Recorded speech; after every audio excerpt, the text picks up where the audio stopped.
All right, people, here we go with part 10. This is the Castle Crasher. Now, the Castle Crasher is set up the same way every single time. You can see from this down view here that you've got, these few structures that are made up of many different pieces.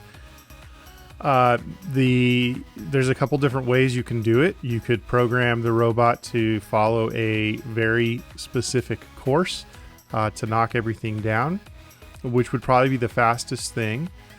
Or you could write an algorithm where it, say like turns right until it sees something, drives forward, attacks it, and then continues on.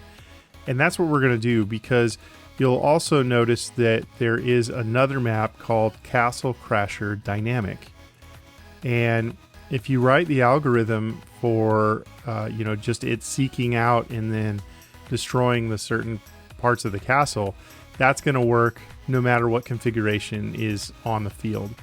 I have built this program. I have set this program up where I'm using the down eye to detect red so that my robot doesn't fall off the edge. I have also tried a couple other things. And while using the down eye, I've had a fair bit of success. Probably about 1 out of 3 times, probably about a third of the time, it still falls off. And a lot of the problem here is when it gets at a real angle, it'll see that red, and then I can't get it to back up enough, before it slides off the table. And a lot of that has to do with where the sensor is. And so seeing that sensor is just, that down eye is not in the best spot for this application. Okay, so it worked, but just not good enough. If this was a real robot, probably I would either readjust where the sensor is, or add another sensor to get that success. Also, one thing to note on the Castle Crasher is my least favorite piece. Maybe you could comment on your least favorite piece. Maybe yours are these little pyramids, but my least favorite piece is that plate that is on top of the cylinder. I hate that thing because when it falls down, it is impossible to push. So I have had to adjust my program quite a bit to make sure that when I push that cylinder, it doesn't knock over that plate, because once that plate is knocked over, I can't get rid of it. And so it'll get rid of everything else on the field, but that stupid plate will be left over. All right, let's get into it. So the first thing I do, always is set my velocities. So drive velocity, I'm going to keep it at 50%, but I'm still going to put that up there just to remind myself where it's at. Turn velocity, I've had the best success at 60%, just keeping it there. Now our algorithm that I'm going to set up, I want it to go for forever. And then I want to set kind of a safety where it's going to repeat while it is in a safe zone. So I'm going to use coordinates. All right. I know where the coordinates are for my safe zone. And if my robot wanders outside of the safe zone, I want it to do something that's going to get it back into a safe area. All right. So I'm going to have to use a bunch of these and statements. It's just the only way I can do it. So I'm going to say, what I'm going to say is if the coordinates are not out of the safe zone for the X coordinate, and both the X coordinates, the top and the bottom, the right and the left X coordinate, or the Y coordinates are not outside of the top and bottom, then you can go ahead and do whatever it is that I want you to do. Otherwise, I'm going to have you come back to safety. Okay. So we're going to use the position in millimeters, and we're going to have to set a greater than and a less than, if you use an equals, you're going to run into problems, because as that thing goes forward, it can jump past the reading can jump past the equals. So if I said, if it equals, negative 950, stop backwards. Well, it might go from negative 949 to negative 951 or something, and then it never sees that equals amount, and so then it just you're done. It won't work. Okay, so X position greater than 950. So that top or that right side, getting to the 950, I believe it's absolutely at the end of the edge of the field at 1,000. So giving that 50 millimeter buffer is, I have found, good enough. I've tried it at 975, not quite. It works kind of, but and you get a little bit better ability to push stuff off the edge, but it's just not quite as good. You still have some issues where the robot falls off. At 950, I've never had the robot fall off yet. So we'll see if that happens this video. So position X is also less than negative 950. So wait, did I do this right? Yeah. So if it's less than negative 950, then it's good.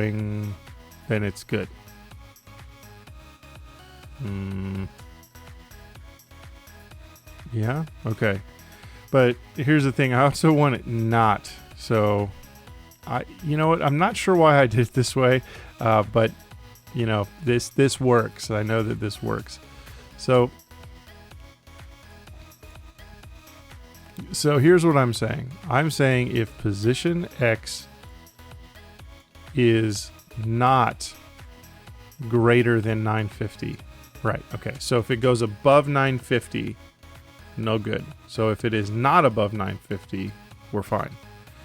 And it also has to not be, so and, that's why I have that and there. It also has to not be less than 950. All right, yeah, makes sense now. All right, so I'm going to put these X values over here. It doesn't matter where they are. I'm just doing this so we can see it. All right, and actually, I want to copy this. And our values are basically the same for the X and the Y. All right, so all I need to do is change this to Y. Change this to Y. If all four of these values are not met, then we're safe. We're in our safe zone. So if they are, wait, need a not for that. All right, so if they are outside of that, then we're going to set up what we're going to do. And I've also found that I've tried reversing, turning 45 degrees, then going forward a little bit. That works about 90% of the time. I've had to do a lot of testing on this, and I can just tell you that what I have here, it works. Might not be the most elegant, but if you do this, I'm telling you, it'll work. I would recommend you starting with this and then playing around with it, see if you can get it better. Okay, so once I get outside of that little safe zone, I want to reverse. I'm reversing about 50 millimeters, and then I'm going to turn to a heading. And the heading that I want, because I don't know, I might be facing northeast, south, or west. The heading that I want is going to be the heading that I'm at plus 30 degrees. So I'm going to use this little plus symbol, and then I'm going to go to sensing and say the heading, drive heading in degrees, plus 30. All right, so I'm going to back up, and then wherever I'm pointing, I'm going to add 30 degrees to that. And then I'm going to drive forward. Okay, so the issue with this is if I back up and add 30, and then I continue to turn again and detect the same thing that I was like pushing, and then I back up and turn 30, and then I detect the same thing, and then I back up and turn 30. So the problem here is that I can get stuck in a little loop, and I don't want that, because then it's over, right? But I found that if I drive forward a little bit after I have backed up and turned, then that solves that issue. And I'm going to drive forward for 50. So I just back up, turn, go forward again, and then I continue on to my whatever I am doing. All right. So that's my safety net. This is my safety net. Now, no matter what I do in this while I'm in the safe zone, I know that if I go outside the safe zone, I'm safe. It's not going to keep doing that. Also, why the stop driving? Because it seems like it's unnecessary. For some reason, if I don't stop the robot from driving, when it comes back to its normal loop, it does something a little different, which is strange. So I don't know why this is the case, but you know, that's what we do. All right, so now comes the time to find an object. So if my distance in millimeters, I'm going to say, is greater than 2,000, then I need to keep seeking. Okay, if I am turning around and the distance in millimeters is greater than 2,000, then there's nothing in front of me. So I want to keep turning right until I see something. The issue is if I have it just set to right, then I don't quite get, it doesn't quite pick up distance in millimeters as efficiently as if I turn for a certain amount. So I'm going to turn for 5 degrees. I've tried 1 degree. It takes forever because it goes tick, tick, tick, tick, tick, tick. I've tried 10 degrees, 36 degrees with varying results. I found kind of the sweet spot is around 5 degrees. Now, in order to make the robot go a little bit faster, and you can just see, you want to just see what this does right here. Okay. So it's just gonna go in a circle right now, because once it's greater than, or once it's less than 2,000 right now, I don't have it doing anything. So okay, so fine, it's greater than 50. No, I need to change that to 2,000 anyway. Okay, it's just not going to do anything. Now, at some point, the greater than 2,000, if it is diagonal from corner to corner on the field, from corner to corner, it doesn't see an object because that's greater than 2,000. But 2,000 seems to be fine, work okay. And actually, I don't necessarily want it to travel from diagonal to diagonal because it's taken forever to drive all the way across. And every single time I've run it, there's always an object.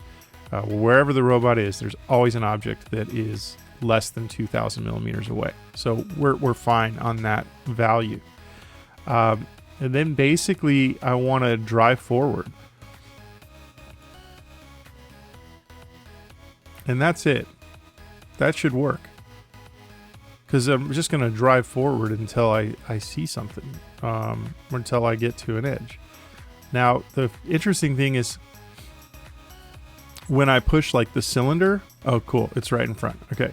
When I push that cylinder, the distance sensor kind of gets a little wacky. That's why it's turning. Because it's like, I don't see anything, turn. And oh, I see something, go forward. Oh, I don't see anything, turn. And oh, I don't see anything. So it works fine. And you can see my little 30-degree turns there. There we go. Pushing, pushing, pushing. All right. And so I tried less than 30 because I didn't always want it to go, now it's going to have to go across the field again. But 30, less than 30, then it would still, if it got in the corner, it would still get kind of itself in trouble and back out and fall off the field. So, yep. Okay, we're okay. Oh, we might be in a stuck in a loop here. Oh, I hope not. Okay. No, we're just barely safe here. See, this is what I was talking about. If I hadn't gone forward there, it would be like stuck in a loop. So it's just barely got itself out there. And it knocked it off. That's beast. Oh, it's in beast mode right now. Here we go. It's about to get it. Oh, wow. Wow. Okay. Oh, my goodness. That was how... I'm glad I'm recording it. I can figure out the time. I don't have the time up here. Well, if you want to figure out the time, then you can just go down here to sensing and you can turn on the timer in seconds. Oh, it's cool. It's there. 85 seconds. A minute and 25 seconds. I think that's a record, actually. Right here on camera. Awesome. All right. Well, guys, that works for the Castle Crasher. We can just run a couple more if you want. But feel free to download it. The link is in the description to download it. But I have run this last night when I was testing this. I run it about, I don't know, a dozen, maybe a couple dozen times. I just had it off to the side, and every now and then I would just hit it to play and make sure that the robot didn't fall off, and it had cleared everything off the field, and it worked. So good luck. Feel free to see if you can improve to make it go faster. There is some stuff you can do with the speed. So for instance, like if it's already pushing something, maybe if one of those bumper switch is pressed, maybe you don't want it to turn while the bumper switch is pressed. If something's right in front of it, you want it to increase the velocity or decrease the velocity if something is in front of it, and go fast if nothing's in front of it, to increase your time. As you can see, I'm almost over a minute right now, and the field is a mess. So it's going to take it a while. But like I said, it's always been under like 5 minutes. I don't think it's ever taken longer than 5 minutes. And it's funny because the challenge for the activity says to be able to do it in less than 10. So kind of destroyed that right there. I would say on Castle Crasher, here's my challenge to you. On the dynamic Castle Crasher, can you get it to clear the field in less than a minute? I have not done it in less than a minute yet. All right. So that's your challenge. Put it in the comments down below, but be ready to prove yourself if you did actually get it to do it in less than a minute. It's got to be repeatable. All right. It's got to be repeatable. You know what? I'm not too bad right here. I'm almost at the 2-minute mark, and looks like it might take it at the most another minute to clear the field. Doing pretty good. All right. Hey, if you haven't subscribed yet, my analytics on my channel are showing that about 8 out of 10 people that watch these videos are not subscribed. So I think maybe that some of you students out there where your teachers have assigned you this video, getting ahead of the game and watching my videos before they see them is going to help you. All right. So please subscribe to my channel, turn on notifications, and then make comments down below. If there's something you don't understand, or if you have a request for a particular video, please put that in there. I'm trying my best to try answer those questions as soon as possible. And then also remember that this is a series, so go back and watch the beginning videos and invite your friends to subscribe. Almost at 1,000 subscribers.